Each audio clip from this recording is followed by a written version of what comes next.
O ex-presidente Jair Bolsonaro compartilhou pelas redes sociais um vídeo do deputado Eduardo Bolsonaro com sua análise sobre as perspectivas para a eleição americana que se aproxima. Bolsonaro disse: eleições de 5 de novembro nos Estados Unidos. Análise, deputado Eduardo Bolsonaro. No vídeo, Eduardo Bolsonaro compara a eleição atual com a de 2020, apontando que na última eleição, as plataformas de redes sociais se inclinaram para a esquerda e favoreceram o então candidato Joe Biden, enquanto prejudicavam Donald Trump. O deputado ponderou que esse cenário mudou completamente com a compra do antigo Twitter, atual X, pelo empresário Elon Musk e com a mudança de postura do dono da Meta, Mark Zuckerberg. O deputado prosseguiu explicando que outras instituições que tradicionalmente apoiam o candidato de esquerda decidiram assumir uma posição de neutralidade.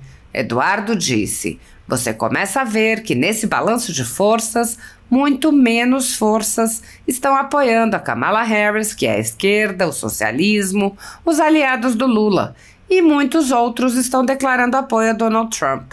Eduardo Bolsonaro explicou que, como Kamala Harris é a representante do establishment, recebe todo o apoio da velha imprensa, criando uma ilusão de favoritismo entre os que acreditam nessa imprensa. O deputado afirmou: pelo visto, $1 bilhão para impulsionar a Dilma americana não fizeram efeito. Ele alertou: todo tipo de manipulação e tentativa de fraude por parte da esquerda estará em jogo. E a gente vai ver se, na hora H, o Partido Republicano de Trump vai conseguir brecar essas tentativas de fraude. Ele acrescentou: a gente sabe que a esquerda não tem escrúpulos. Na conjuntura jurídica atual do Brasil, muitas pessoas estão sendo tratadas como subcidadãos e subhumanos, sendo perseguidas implacavelmente por medidas judiciais invasivas e arbitrárias, sem direito razoável ao contraditório e à ampla defesa, pelo simples motivo de terem manifestado apoio ao ex-presidente Jair Bolsonaro. Por expressarem suas opiniões, são alvo de CPIs, de inquéritos secretos conduzidos pelo ministro Alexandre de Moraes no Supremo Tribunal Federal, ou são vítimas de medidas arbitrárias como prisões políticas, apreensão de bens, exposição indevida de dados, entre outras.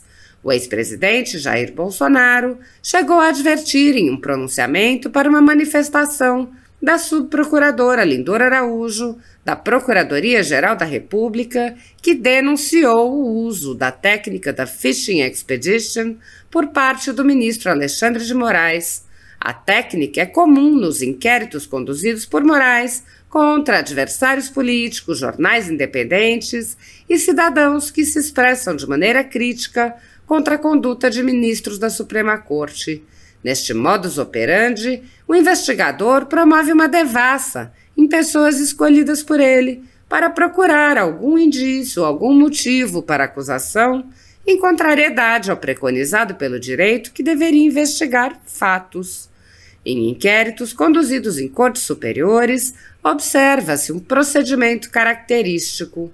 Matérias da velha imprensa atribuem um rótulo ou marca a um grupo de pessoas e isso é tido como suficiente para quebras de sigilos, interrogatórios, buscas e apreensões, prisões e confiscos. As matérias e depoimentos de pessoas suspeitas são aceitos sem questionamento e servem de base para medidas cautelares contra as pessoas marcadas. Após promover uma devassa nas pessoas e empresas, no que é conhecido como Fishing Expedition, os dados são vazados para a velha imprensa, que então promove um assassinato de reputações que dá causa a novas medidas abusivas. Conforme vários senadores já notaram, os procedimentos são comumente dirigidos aos veículos de imprensa independentes em evidente tentativa de eliminar a concorrência,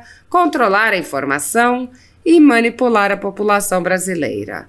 Os inquéritos são mantidos abertos por tempo indeterminado para continuarem a produzir seus efeitos devastadores sobre as vidas dos investigados que não têm meios para questionar as decisões. Em um inquérito administrativo no Tribunal Superior Eleitoral, seguindo esse tipo de procedimento, o ministro Luiz Felipe Salomão ordenou o confisco da renda de diversas pessoas, sites e canais conservadores, inclusive a Folha Política. A decisão recebeu elogios dos ministros Luiz Roberto Barroso, Alexandre de Moraes e Edson Fachin, e o inquérito passa de corregedor em corregedor, enquanto a renda do trabalho de famílias e empresas permanece confiscada sem base legal. Após o ministro Luiz Felipe Salomão, já foram relatores do inquérito os ministros Mauro Campbell Marques, Benedito Gonçalves e Raul Araújo, e a atual relatora é a ministra Isabel Galotti. A decisão não discrimina os conteúdos e atinge a totalidade da renda dos sites, com o objetivo de levar ao fechamento dos veículos por impossibilidade de gerar renda. Todos os rendimentos de mais de 20 meses de trabalho são retidos sem qualquer base legal. Se você apoia o trabalho da Folha Política e pode ajudar, doe qualquer valor à empresa Raposo Fernandes através do Pix, utilizando o QR Code que está visível na tela ou o código ajude@folhapolitica.org. Caso prefira, há a opção de transferência bancária para a conta da empresa Raposo Fernandes, disponível na descrição deste vídeo e no comentário fixado no topo. Há mais de 10 anos, a Folha Política vem mostrando os fatos da política brasileira e dando voz a pessoas que o cartel midiático quer calar. Pix ajude@folhapolitica.org. Assista. Como é que está o cenário eleitoral lá nos Estados Unidos? Quem é que vai ganhar? É a Kamala Harris ou é o Trump? Quem é o favorito? Essa eleição é importante porque ela afeta a geopolítica do mundo inteiro. É muita coisa em jogo. E eu começo fazendo um comparativo do que foi a eleição de 2020 para a eleição de agora, de 2024. Até porque tem um candidato que é o mesmo, o Trump. Em 2020, o Trump bateu o recorde. Foi o mais votado de toda a história dos Estados Unidos, com mais de 74 milhões de votos. Exceto por uma pessoa que fez mais votos do que ele, que foi o Joe Biden, que fez mais de 81 milhões de votos. Então isso por si só já causaria muita estranheza e talvez até ensejasse, uma investigação. Mas vamos deixar esse tema de lado. Vamos continuar aqui nos nossos comparativos. De 2020 para 2024. Lá, na última eleição americana, várias redes sociais, incluindo, por exemplo, o Twitter, tiveram um viés de esquerda. Eu lembro aqui que, depois da derrota do Trump, ele foi até expulso do Twitter, foi cancelado o Trump. Agora, o Twitter, ele não só foi comprado pelo Elon Musk, que dá liberdade na plataforma para ambos os lados do espectro eleitoral, ou seja, traz uma disputa eleitoral muito mais balanceada na rede social mais importante quando se fala em termos de política e ativismo dentro do cenário eleitoral, como também o seu dono, o Elon Musk, que é a pessoa que tem o maior número de seguidores do Twitter, ele é uma referência na plataforma, por óbvio, ele está de cabeça na campanha do Trump. E além do Twitter, aquela época, hoje X, a gente ainda tem o Mark Zuckerberg, que é o dono da rede social Facebook e Instagram, bem conectado com Google, Meta, o pessoal do Vale do Silício. Na eleição de 2020, pode ter certeza, o viés foi progressista, de esquerda, socialista. E agora ele próprio fala que tem admiração pelo Trump, principalmente depois de ele ter sobrevivido àquele atentado à bala, onde o tiro pegou na orelha do Donald Trump. Mas agora, como ele disse, ele se manterá isento. E vários outros institutos americanos têm adotado a mesma postura de neutralidade.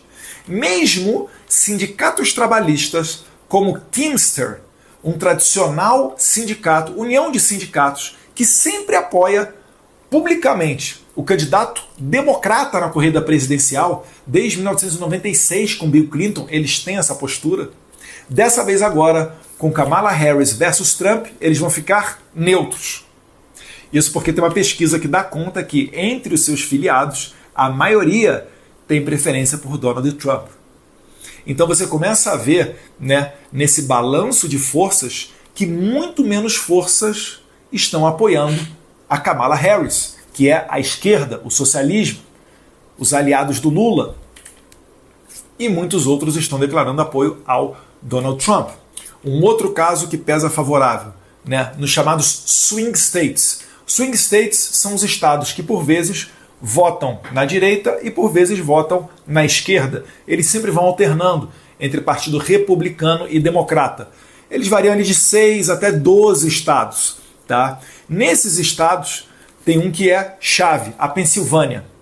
A Pensilvânia, né, na cidade de Butler, foi onde o Trump recebeu, né, o tiro na orelha. E onde recentemente ele retornou, fazendo uma campanha com um público sensacional. Um apoio nunca antes visto naquele estado para um candidato a presidente dos Estados Unidos. E no palanque, quem estava lá? O Elon Musk. Ora, pode ter certeza, a Kamala Harris é establishment. O Datafolha dos Estados Unidos, os institutos de pesquisa, os especialistas, né, diversos grandes jornais, eles vão dizer que a Kamala é favorita. E tentam dar uma roupagem de pessoa inteligente, quando na verdade a gente sabe que a Kamala Harris é padrão Dilma Rousseff. Isso daí é a esquerda norte-americana tentando dar ares de que a Kamala Harris não é uma Dilma Rousseff. E o último e principal indicativo do favoritismo do Trump, a menos de 25 dias para a eleição americana, são as infalíveis bolsas de aposta. Né? Agora, as bolsas de aposta dos Estados Unidos, de maneira geral, estão dando 55 e uns quebrados por cento a favor de Trump, contra quase 44% apenas a favor da Kamala Harris. Pelo visto, $1 bilhão para impulsionar a Dilma americana não está surgindo efeito. Mas pode ter certeza, todo tipo de manipulação e tentativa de fraude por parte da esquerda estará em jogo. E agora a gente vai ver, na hora H, se o Partido Republicano do Trump vai conseguir brecar essas tentativas de fraude. A esquerda nos Estados Unidos é tão descarada, se você está na Califórnia, para votar, você não precisa sequer de uma identidade. Isso em vários outros estados americanos também, onde normalmente a esquerda ganha, porque a gente sabe que a esquerda não tem escrúpulos. Que Deus abençoe o Brasil e que Deus abençoe os Estados Unidos. E essas eleições elejam Donald Trump para colocar fim em várias guerras no mundo e normalizar essa insanidade que a gente tem vivido de agenda woke por todo canto. E se você quiser mais informações, me segue lá no meu YouTube, que a gente cada vez mais vai trazer novidades sobre a eleição mais importante do planeta Terra. Um abraço, fiquem com Deus.